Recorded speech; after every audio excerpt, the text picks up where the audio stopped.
तो अब हम पढ़ेंगे पेज नंबर 41। देखते हैं पेज नंबर 41 में क्या गिवन है। ओके, तो पेज नंबर 41 में हमें ना अरावली पर्वतमाला के बारे में पढ़ेंगे और इसके अलावा बहुत सारे तथ्य हमको देखने को मिलेंगे। शायद वो पारिभाषिक शब्दावली हो, है ना। तो यहाँ हम थार के मिसल को निम्न नामों से जाना जाता है, यानी थार के मिसल के उपनाम। और हाँ, जैसा कि मैंने कहा था, कुछ महत्वपूर्ण फैक्ट वगैरह जानेंगे और फिर अपन अरावली को पढ़ेंगे, है ना। तो तथ्यों को पढ़ना शुरू करते हैं। रेग यानी पथरीलियम रेतीली मिट्टी का मिश्रित, रेत किसको कहते हैं? पथरीलियम रेतीली मिट्टी का मिश्रित क्षेत्र। और एक कोष्टक पढ़ेंगे। तो हमको इन फैक्ट को ध्यान कैसे रखना है कि कुछ है ना कोष्टक में पढ़ेंगे और कुछ बाहर पढ़ेंगे। कुछ तथ्य हैं कुछ तथ्य हम कोष्टक वाले पढ़ेंगे, कुछ हम बाहर मेंशन है वो पढ़ेंगे, है ना। इससे क्या होगा, थोड़ा सा हमारे माइंड में सिग्नल जाएगा कि फैक्ट दो हिस्सों में बटे, एक तो वो जो कोष्टक में और एक वो जो बाहर है ना। और फिर हम अरावली पढ़ेंगे। इस मरुस्थल में निम्न विशेषता देखने को मिलती है, जैसे नकलिस्तान। मरुस्थलीय क्षेत्र में किसी झील के चारों तरफ हरियाली विकसित हो जाती है, उसे नकलिस्तान कहते हैं। जैसे कोलाय झील बीकानेर। बजादा मरुस्थलीय क्षेत्र के अंतर्गत जहाँ पर्वतीय क्षेत्र होता है, इन पर्वतीय क्षेत्रों के निम्न भाग में जल समाप्त हो जाता है। पर्वतीय क्षेत्रों के निम्न भाग में जल समाप्त हो जाता है। गिरिपथ पर्वतों के निम्न भाग जहाँ मरुस्थलीय रेत एकत्रित हो जाती है उसे गिरिपथ कहते हैं। इसको बेडीमेन के नाम से जाना जाता है। डांड मरुस्थलीय क्षेत्रों के अंतर्गत लवणीय झीलों को कहते हैं। और यार्डन है लहरदार बालू का स्तूपों को कहते हैं, और उसको उर्मिला के नाम से भी जानते हैं। थार के मिसल को निम्न नामों से जाना जाता है। लीबिया तथा मिस्र में सिटी, तुर्किस्तान में कोडर्न और पाकिस्तान में चोलिस्तान तथा अफ्रीका में इसको एक के नाम से जाना जाता है। और राजस्थान में थार के मिसल का विस्तार 25 डिग्री से 30 डिग्री और लगभग 39 डिग्री से 70 डिग्री, एक्यूरेट आंकड़े है। 25 से 30 और फिर लगभग 69 से जो 70 है ना, तो 70 से 70 इस तरीके से ध्यान रख लो। और ये विश्व में सर्वाधिक घना बसा मरुस्थल है, इस कारण यहाँ सर्वाधिक जैविकता मिलती है। थार के मरुस्थल में गैर परंपरागत संसाधनों की प्रधानता के साथ साथ परंपरागत संसाधनों की भी प्रधानता है, जिससे कोयला, खनिज तेल। लघु मरुस्थल यह थार मरुस्थल का पूर्वी भाग है, जो कच्छ से बीकानेर तक विस्तारित है। महान मरुस्थल यह गंगानगर से जो बाड़मेर तक विस्तारित है। रेड क्लिफ के समानांतर समवर्षा रेखा 10 सेंटीमीटर है। और ईश्वरी प्रसाद ने थार के मरुस्थल को रुक्ष प्रदेश कहा। हिंसांग ने थार के मरुस्थल को गुजरात रखा। तो यहाँ हमको ये पता चला कि थार के मरुस्थल का विस्तार कितना है, इर्ग कहाँ कहते हैं, चोलिस्तान कहाँ कहते हैं, और थार के मरुस्थल की ईश्वरी प्रसाद ने क्या कहा है, और 10 सेंटीमीटर समवर्षा रेखा, और ये जो है वो शुष्क थार का मरुस्थल है गंगानगर बाड़मेर वाला। एक और बीकानेर के पैरेलल फैला है, उसको किसी और नाम से जानते हैं। तो ये 3-4 फैक्ट हमको महत्वपूर्ण बातें पता चली। अब यह थार के मरुस्थल का विस्तार दो देशों में, एक तो भारत में थार का मरुस्थल स्पेशली, और पाकिस्तान में भी है, चोलिस्तान जिसको बन कहते हैं। इस मरुस्थल का कुल क्षेत्रफल 2,33,000 वर्ग किलोमीटर है, जिसमें से राजस्थान में 1,75,000 वर्ग किलोमीटर है ना। तो 2 लाख के अराउंड है, जिसमें से 1 लाख हमारे राजस्थान में। यह ग्रेट पेलियो आर्कटिक अफ्रीका मरुस्थल का पूरी भाग है और राजस्थान के 4 राज्यों में स्थित है। पंजाब है, हरियाणा है, और राजस्थान है, गुजरात है।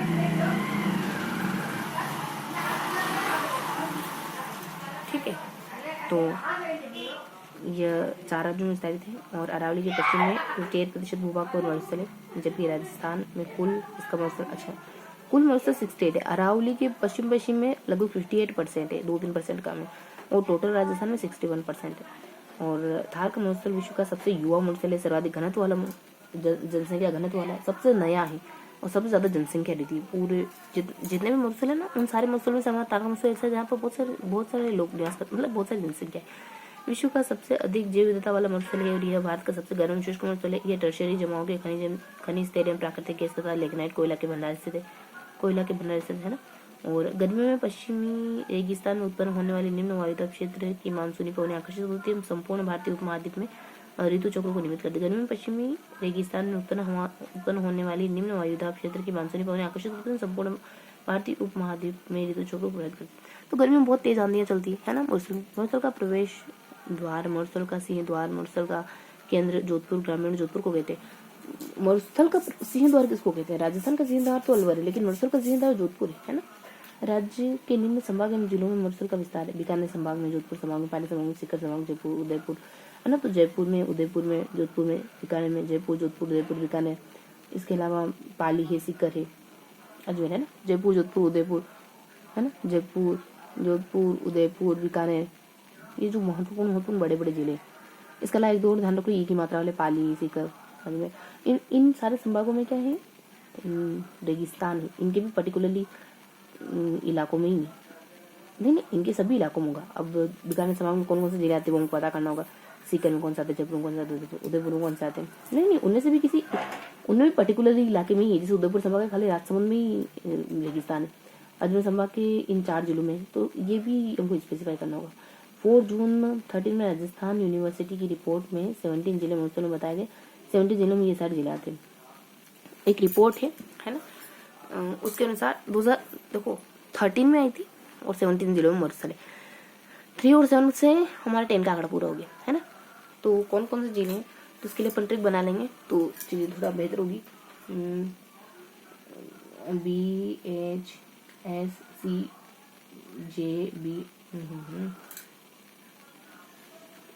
जे है तो 1 2 3 4 हाँ 4 टाइम जे है। जे से जो भी जिले हैं वो सब आ जाएंगे। BHS कितनी बार है, एस भी मल्टीपल टाइम है, S3 है। इसके अलावा तो फिर बस ठीक है। ए भी 2 टाइम है और बस अब सारे जिले बच जाते वो जिले। बी भी 2 टाइम। उसके बाद बस उसके बाद एक बार ही ये सब PNR है ना। तो उसके बाद सब एक ही बार है। HCPNR ठीक है। तो ये ट्रिक बन गई अपनी। जसाप और HC पन्नर HC पन्नर ठीक है। तो जय साहब मान लो साहब की क्या हो, जय हो, और HC पन्नर हक पन्नर ठीक है। तो हक है, हक नर का हक है, हम इंसानों का हक है। पी को साइलेंट कर दो। जय साहब यानी कि जिसकी भी नौकरी लग जाती ना, उस इंसान का हक है कि उसको जय साहब सुनने को मिले। तो जय साहब है और नर है, हक है ना। ठीक है, इस तरीके से मोटा मोटा ध्यान रखो। तो अब जो भी जिले कनेक्ट होते हैं इन अल्फाबेट से वो हमको बता देने। पश्चिम अरुणाचल प्रदेश वो कुल क्षेत्रफल, पश्चिम अरुणाचल प्रदेश का कुल क्षेत्रफल 175 वर्ग किलोमीटर, औसत ऊंचाई 200 to 300 मीटर है। तो इस तरीके से ना हमने ये सारा कुछ पढ़ लिया है, एक बार रीड कर लिया है ना। तो अब हम देखेंगे कि हमने क्या क्या पढ़ा। देखो कोष्टक में क्या पढ़ा, निम्न विशेषता देखने को मिलती। एक में रेगिस्तान की विशेषता है, एक में रेगिस्तान कहाँ का है वो 4 जिले हैं, एक में रेगिस्तान कहाँ का है वो 4 जिले, एक मतलब देशों के नाम है, फिर जिलों के नाम है। ठीक है, तो कोष्टक वाले पहले क्लियर करो। मरुस्थल की विशेषता क्या क्या है, तो नखलिस्तान, बजादा, गिरिपथ, डांड, यार्डन, ये क्या मरुस्थल की विशेषता हो सकती है क्या, कोई बात नहीं। NBG तो है ना। मरुस्थल की विशेषता ये है कि इसको नखलिस्तान कहते हैं, पाकिस्तान में बजादा मरुस्थल क्षेत्र के अंतर्गत जहाँ पर्वतीय क्षेत्र होता है उसको बजादा कहते हैं। और मरुस्थल में क्या बीच बीच में ना ये है अपने पर्वत है तो उसको बजादा कहते हैं, बजाओ है ना। और गिरिपथ मरुस्थल में कहीं दिक्कत हो जाती है, पर्वतों के निम्न भागों में गिरिपथ। और उन पर्वत हाँ ठीक है, बजादा मरुस्थल में कई पर्वत उनको बजादा कहते हैं, और उसी से कनेक्टेड है कि बजादा अगर नीचे कई रेत हो ना तो उनको गिरिपथ कहते हैं। डांड किसको मरुस्थल क्षेत्र के अंतर्गत लवणी झीलों को, और कई पर्वत है तो कई झीलें हैं तो उनको डांड कहते हैं। यार्डन कई बालू का स्तूप है ना। तो ये मरुस्थल की विशेषता हुई, कई पर्वत है तो कई झीलें हैं। तो एक और क्या था, कई बालू का स्तूप है ना। तो ये मरुस्थल की विशेषता ही तो कोई पर्वत होना, झीलें होना, डांड या फिर ये बालू का स्तूप होना, ये विशेषता हो गई ना। और बाकी तो किन 2 देशों में मरुस्थल का विस्तार है, किन राज्यों में मरुस्थल का विस्तार है, ये अपने 3 कोष्टक क्लियर हो गए। अब कोष्टक के अलावा इनके बीच बीच में क्या गिवन है ना, इन कोष्टक के बीच बीच में क्या इन्फॉर्मेशन गिवन है वो हमको पढ़नी है। जैसे यहाँ यहाँ यहाँ हाँ, एक और कोष्टक है। एक और कोष्टक में हमने कहा था कि ये नर का हक है कि जैसा आप सुनने को मिले उसको, अगर नौकरी लग गई है तो, है ना, 2013 की रिपोर्ट के अनुसार। जिले तो वो हो ही जाएंगे इनसे कनेक्ट, है ना। अब बीच बीच की बात याद करो। मरसुल के उपनाम है यहाँ, मरसुल के उपनाम, मरसुल का क्षेत्रफल, और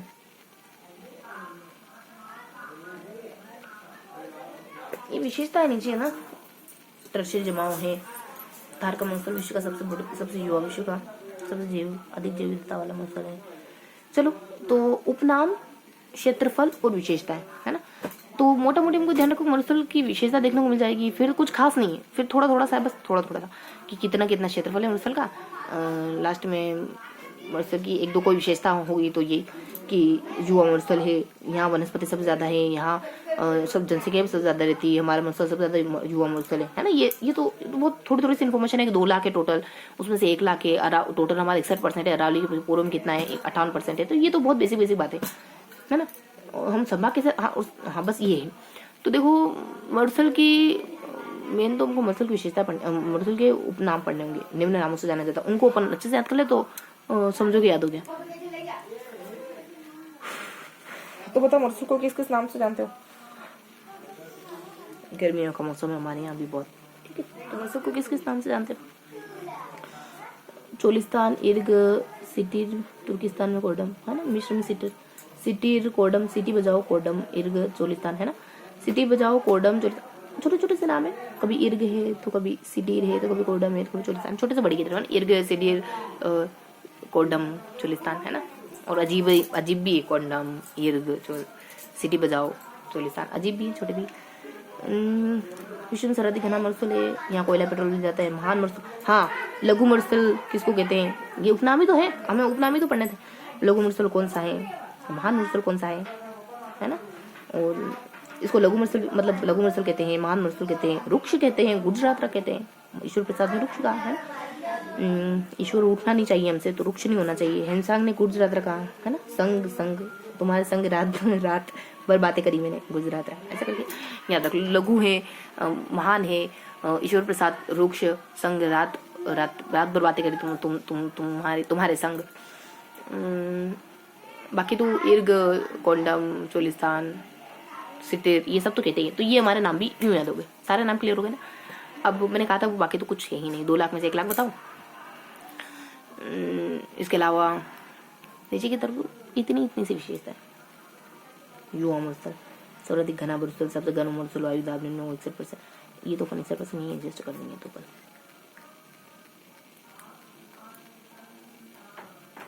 ठीक है, तो ये वाला हमारा कंप्लीट है।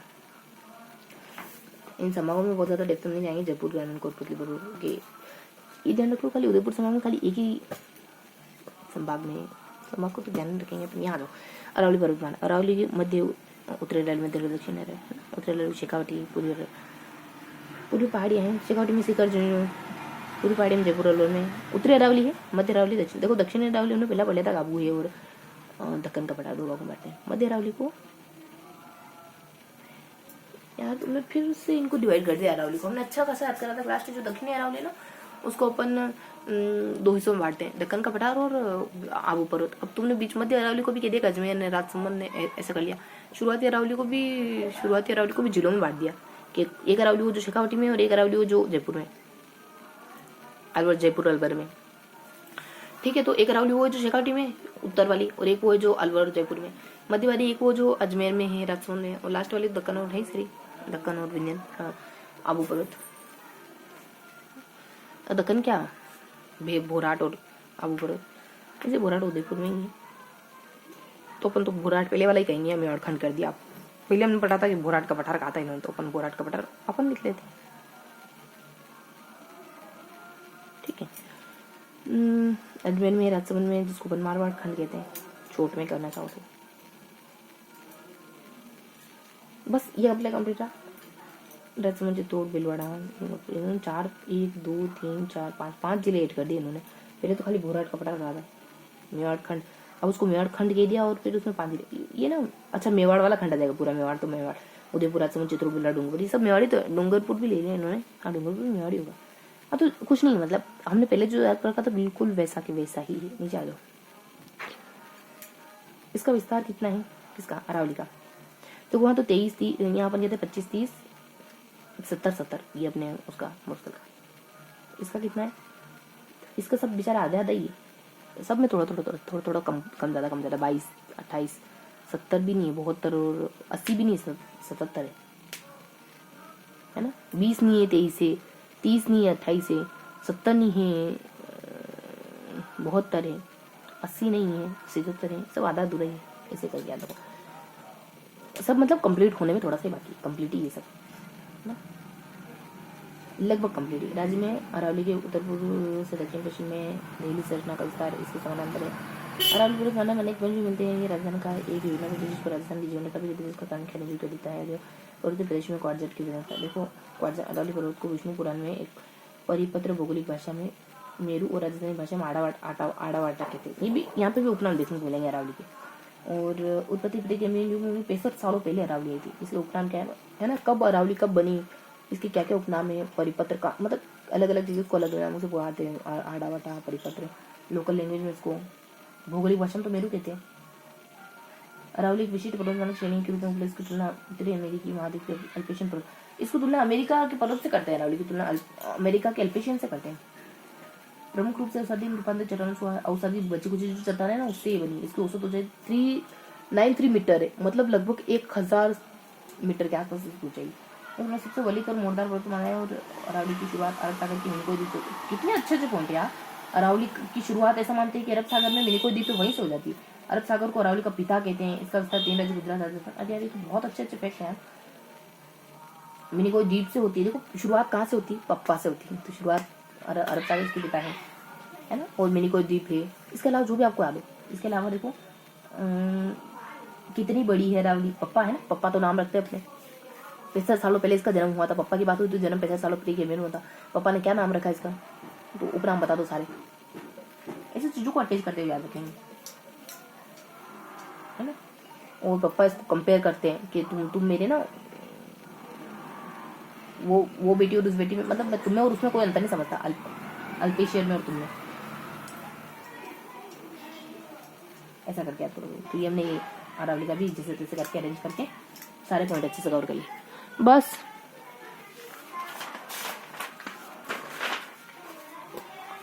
तो अरावली में हमने पप्पा के थ्रू ट्रिक बनाई और चीज़ों को याद करा, है ना।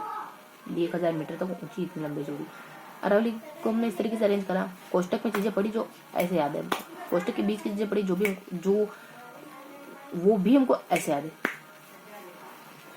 कोष्टक के बीच वाली तो नीचे वाली दो जो चीज़ें ना तो बहुत सरल सी है। बीच वाली ऊपर है ना, वो अपन अलग अलग नामों से जानते हैं। नखलिस्तान, नखलिस्तान, छोटान, बड़ान, है ना, लगून, इस तरह से कहते हैं।